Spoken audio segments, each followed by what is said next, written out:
فرمایا آج لیلۃ النصف من شعبان، شعبان کی 15ویں رات ہے، درمیانی شب ہے۔ اس رات کو اللہ تعالیٰ جل شانہ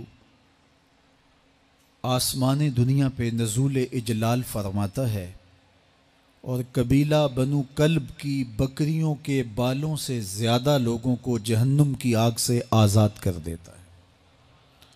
قبیلہ بنو کلب عرب کا بہت بڑا قبیلہ تھا جو بھیڑ بکریاں پالتے تھے اور لاکھوں کی تعداد میں ان کی بکریوں اور بھیڑوں کے ریوڑ تھے۔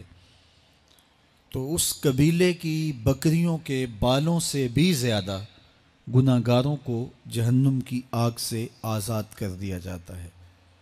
تو یہ وہ بابرکت شب رحمت ہے، شب نور ہے، جس کے دامن میں اتنی برکتیں ہیں کہ کوئی محروم نہیں رہتا۔